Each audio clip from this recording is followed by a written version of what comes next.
آپ سن رہے ہیں کتاب اسباق تاریخ، تیسرا باب، سب ہیڈنگ بلند کرداری۔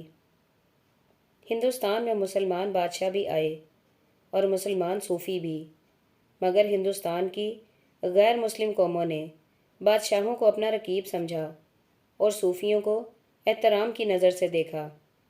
انہوں نے بادشاہوں سے لڑائیاں کیں، مگر صوفیوں کے آگے وہ عقیدت سے جھک گئے، حتیٰ کہ ان میں سے لاکھوں لوگوں نے ان کے مذہب اسلام کو قبول کر لیا۔ آج بھی ہندوستان کے لوگ مسلم صوفیوں کا نام عزت سے لیتے ہیں۔ ان کے مزاروں اور درگاہوں پر حاضری دینے والوں میں ان کی تعداد مسلمانوں سے بھی زیادہ ہوتی ہے، جبکہ مسلمان بادشاہوں کے لیے ان کے دل میں کوئی نرم گوشہ نہیں۔ اس فرق کی وجہ یہ ہے کہ مسلم بادشاہ ان کو اپنی سطح پر نظر آتے ہیں اور مسلم صوفی اپنے سے اونچی سطح پر۔ لوگوں نے دیکھا کہ جس طرح وہ دولت کے حریص ہیں، اسی طرح مسلم بادشاہ بھی دولت کے حریص ہیں۔ لوگ اقتدار کے لیے لڑتے ہیں اور مسلم بادشاہ بھی اقتدار کے لیے لڑتے ہیں۔ لوگ اپنی خواہش کے پیچھے چلتے ہیں اور مسلم بادشاہ بھی اپنی خواہش کے پیچھے چلتے ہیں۔ لوگ دوسروں کو لوٹتے ہیں اور مسلم بادشاہ بھی دوسروں کو لوٹتے ہیں۔ مسلم بادشاہ لوگوں کو اسی عام سطح پر نظر آئے جہاں وہ خود تھے۔ ایسی حالت میں مسلم بادشاہوں کے لیے ان کے دل میں کوئی اعلیٰ جذبہ ابھرتا تو کیسے ابھرتا؟ مگر مسلم صوفیوں کا معاملہ اس سے مختلف تھا۔ انہیں دولت کی تمنا نہ تھی، وہ اپنی فقیری میں مگن تھے۔ اقتدار کو چاہنا تو درکنار، وہ اقتدار سے دور بھاگنے والے لوگ تھے۔ انہوں نے اپنی خواہش کو معبود نہیں بنایا تھا، بلکہ ان کا حال یہ تھا کہ وہ سخت قسم کی نفسیاتی ورزشیں کرتے تھے تاکہ اپنی خواہشات کے شیطان کو زیر کر سکیں۔ وہ دوسروں سے صرف محبت کرنا جانتے تھے، ان کے یہاں نفرت کا کوئی گزر نہ تھا۔ ان صوفیوں کا یہ حال تھا کہ اپنے دشمنوں اور مخالفوں کے لیے بھی ان کے پاس جو چیز تھی وہ دعا اور خیر خواہی تھی، نہ کہ نفرت اور انتقام۔ ایک صوفی کو ایک شخص نے ایک بار پتھر مارا۔ صوفی کو چوٹ لگی، مگر وہ غصہ نہیں ہوا، بلکہ آگے بڑھ کر اس آدمی کو سینے سے لگا لیا۔ مارنے والے نے پوچھا، کیا آپ نے مجھ کو سینے سے کیوں لگایا جبکہ میں نے آپ کو مارا تھا؟ صوفی نے جواب دیا کہ تمہارے اندر ایک برائی ہے، اس لیے تم سب سے زیادہ اس کے مستحق ہو کہ تم کو سینے سے لگایا جائے۔ اس واقعے کے بعد اس شخص نے توبہ کر لی اور صوفی کا مرید ہو گیا۔ سب ہیڈنگ ذمہ دار کون؟ 19ویں صدی کے وسط کا واقعہ ہے۔ فرانس کے ایک مسیحی مسٹر لیون روش نے اسلام قبول کر لیا۔ وہ امیر عبد القادر الجزائری کے یہاں آیا اور امیر کے ہاتھ پر اسلام لایا۔ اس کے بعد امیر عبد القادر الجزائری نے اس کو قربت دی، اس کو اپنا مشیر خاص بنا لیا، کئی مہمات میں اس کو بھیجا۔ اس طرح اس کو جزیرہ عرب بھیجا جہاں اس نے حج ادا کیا۔ لیون روش کی شادی الجزائر کی ایک مسلمان خاتون سے ہوئی۔ دونوں تقریباً 18 سال تک ایک ساتھ رہے۔ اس کے بعد ایسا ہوا کہ فرانس کی فوجیں الجزائر میں داخل ہو گئیں۔ جنگ کے بعد بالآخر فرانس کو امیر عبد القادر جزائری پر فتح حاصل ہوئی۔ اس فتح کے بعد لیون روش فرانسیسی جنرل الدوگ دومال سے مل گیا اور کھلم کھلا اعلان کر دیا کہ میں نے اسلام کو چھوڑ کر دوبارہ مسیحیت اختیار کر لی ہے۔ یہ واقعہ لیون روش کی مسلمان بیوی کے لیے بہت اندوناک تھا۔ اس نے کہا کہ اسلام نے اب میرے اور تمہارے درمیان جدائی کر دی ہے اور میں نہیں چاہتی کہ تیرے جیسا سانپ زندہ رہے اور لوگ مجھ کو تیری وجہ سے غیرت دلائیں۔ چنانچہ اس نے خنجر لے کر لیون کو قتل کر ڈالا۔ اس طرح کے ارتداد کے واقعات کو عام طور پر اس معنی میں لیا جاتا ہے کہ متعلقہ شخص محض منافقانہ طور پر اسلام میں داخل ہوا تھا اور اپنا کام پورا کر کے اسلام سے نکل گیا۔ ممکن ہے کہ بعض ایسے واقعات بھی ہوں، مگر اس نظریے کو ارتداد کے تمام واقعات پر چسپاں کرنا صحیح نہیں ہے۔ حقیقت یہ ہے کہ موجودہ زمانے میں اسلام قبول کرنے والے زیادہ تر وہ ہیں جو کسی تبلیغی جدوجہد کے نتیجے میں مسلمان نہیں ہوتے بلکہ اپنے آپ اسلام قبول کر لیتے ہیں۔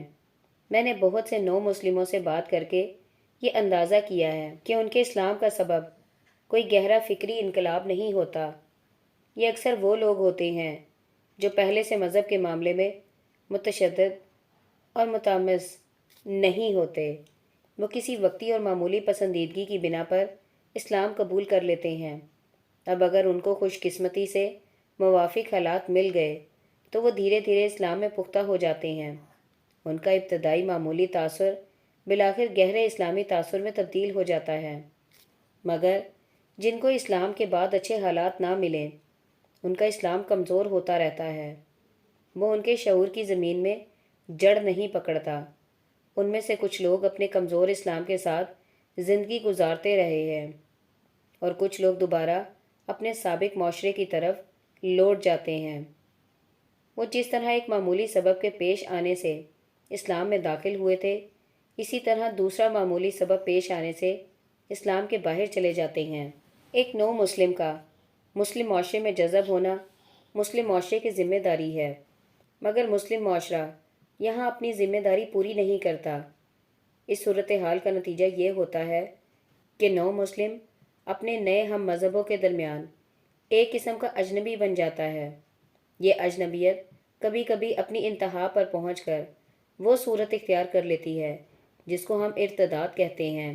یہ ایک حقیقت ہے کہ ارتداد کے اکثر واقعات دشمنان اسلام کی سازش سے زیادہ مسلمانوں کی غفلت کا نتیجہ ہیں۔ یہ غفلت خاص طور پر 3 قسم کی ہے۔ نمبر 1، دعوت و تبلیغ کا کام ہمارے ہاں اس نہج پر نہیں ہو رہا کہ وہ لوگوں کے اندر گہرا فکری انقلاب پیدا کرے۔ آدمی شعوری تبدیلی کے بغیر کسی سطحی یا عارضی سبب سے اسلام قبول کر لیتا ہے۔ ظاہر ہے کہ ایسا اسلام بہت زیادہ دیر پا نہیں ہو سکتا۔ نمبر 2، ایک نو مسلم جب اسلام قبول کرتا ہے تو وہ ایک بالکل مختلف معاشرے سے نکل کر اسلام میں آتا ہے۔ ایسی حالت میں اس کو اسلام میں پختہ کرنے کے لیے اس کی تربیت انتہائی ضروری ہے، مگر مسلمانوں کے یہاں ایسے لوگوں کی ذہنی اور فکری تربیت کا کوئی سامان موجود نہیں۔ یہ تربیت تمام تر مسلمانوں کی ذمہ داری ہے، مگر اس کے لیے انہوں نے اب تک کچھ نہیں کیا۔ نمبر 3، تیسرا مسئلہ معاشرے کا ہے۔ اسلام قبول کرنے کے بعد نو مسلم ایک طرف اپنے معاشرے سے کٹ جاتا ہے، دوسری طرف مسلم معاشرہ بھی اس کو بھرپور طور پر قبول نہیں کرتا۔ یہ دو طرفہ اجنبیت اس مخلوق کے لیے یقیناً ناقابل برداشت ہے جس کی تعریف سماجی حیوان سے کی گئی ہے۔ اس طرح کے مختلف اسباب اکثر نو مسلموں کے اندر چھپی ہوئی بے چینی بن کر موجود رہتے ہیں۔ وہ مسلسل عدم اطمینان کا شکار رہتے ہیں اور کوئی بڑا واقعہ پیش آنے کی صورت میں اسلام کو چھوڑ کر دوبارہ اپنے ماضی کی طرف چلے جاتے ہیں۔ سب ہیڈنگ تاریخ سبق دیتی ہے۔ آٹو مین لینڈر ایک یہودی سائنسدان تھا۔ وہ جرمنی میں پیدا ہوا۔ دوسری جنگ عظیم کے زمانے میں وہ ہٹلر کے V2 راکٹ کے منصوبے میں کام کر رہا تھا۔ ہٹلر کے زمانے میں جرمنی میں پہلی بار یہ راکٹ تیار کیے گئے۔ ان راکٹوں نے لندن میں زبردست دہشت پھیلا دی تھی۔ ہٹلر نے جب اپنے ملک کے یہودیوں کے خلاف ظلم و زیادتی شروع کی تو آٹو مین لینڈر اور دوسرے یہودی سائنسدان ہٹلر سے سخت برہم ہو گئے۔ اس برہمی کا ایک نتیجہ یہ ہوا کہ آٹو مین لینڈر اور تقریباً 1 درجن یہودی سائنسدان جو ہٹلر کے راکٹ کے منصوبے میں کام کر رہے تھے، وہ ضروری سامان اور فنی راز لے کر بھاگے اور ان کو امریکہ کے حوالے کر دیا۔ امریکہ میں بھی راکٹ کی سائنس پر ابتدائی تجربات ہو رہے تھے۔ جرمنی کے یہودی ماہرین کی مدد حاصل ہونے کے بعد اس تحقیق میں مزید تیزی پیدا ہوئی۔ چنانچہ امریکہ نے راکٹ تیار کر کے جرمن علاقوں پر اتنی تیزی سے حملے کیے کہ ہٹلر کو دفاع کی پوزیشن میں ڈال دیا۔ انہی جرمن یہودیوں کی مدد سے امریکہ نے وہ ایٹم بم تیار کیے جو 1945 میں جاپان پر گرائے گئے اور جس کے بعد دوسری جنگ عظیم کا فیصلہ اتحادیوں کے حق میں ہو گیا۔ تاریخ میں اس طرح کے واقعات بار بار ہوئے ہیں۔ کسی شخص یا گروہ کے زوال کا سبب اکثر اس کے وہ اپنے لوگ ہوتے ہیں جن کو وہ شخص یا گروہ اپنی آمرانہ پالیسی کی بنا پر ناراض کر دیتا ہے۔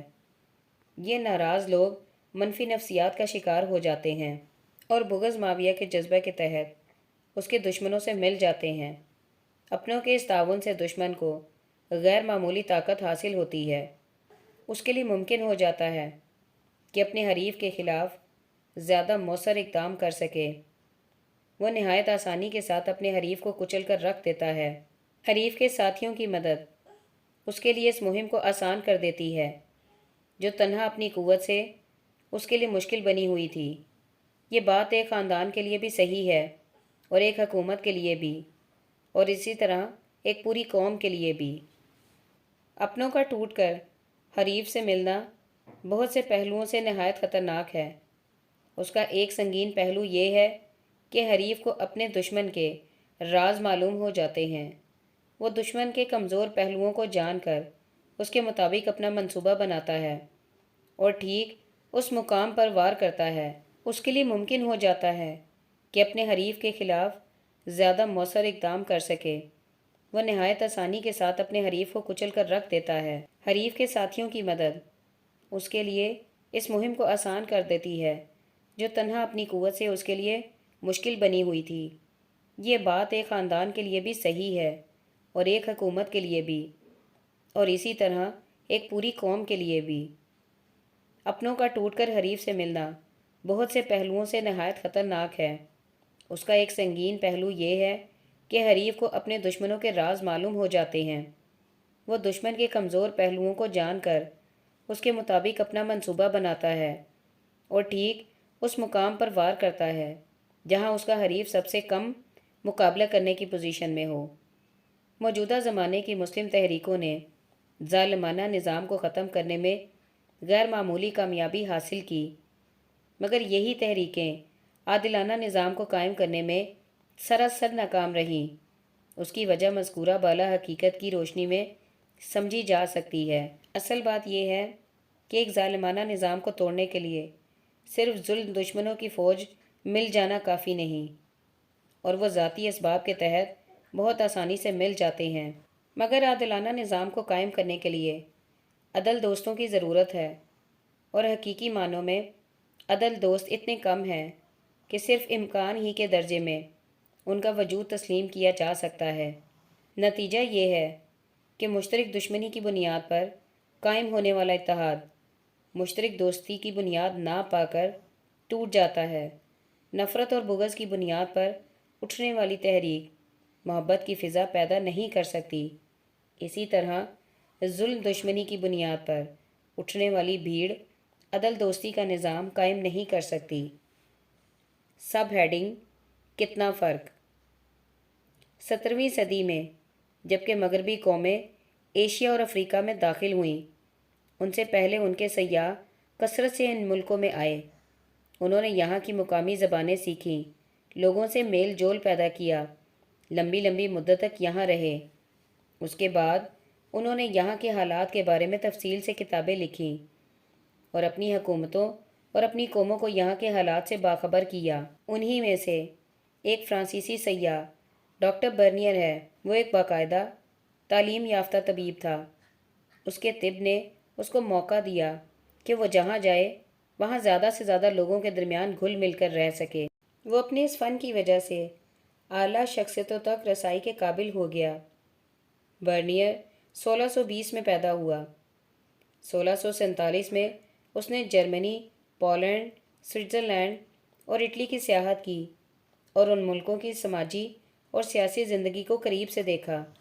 1654 میں برنیر ایشیا کے لیے روانہ ہوا۔ چند سال تک شام، مصر، فلسطین وغیرہ میں گھوما اور 1657 میں ہندوستان میں سورت کی بندرگاہ پر اترا۔ یہ شاہ جہاں کا آخری زمانہ تھا اور اس کے بیٹوں میں اقتدار کی جنگ جاری تھی۔ برنیر ہندوستان میں 14 سال تک رہا یہاں وہ سورت سے لے کر کشمیر تک بے شمار بستیوں میں گیا اور ہندوستانی زندگی کے ہر شعبے کے بارے میں تفصیلی معلومات حاصل کی۔ وہ لکھتا ہے کہ میں نے پلوٹارک کے اس قول پر عمل کیا ہے کہ جزئی اور معمولی باتوں کو بھی ضرور جاننا چاہیے۔ کسی قوم کے متعلق رائے قائم کرنے کے لیے وہ بڑی بڑی باتوں سے زیادہ کارآمد ہیں۔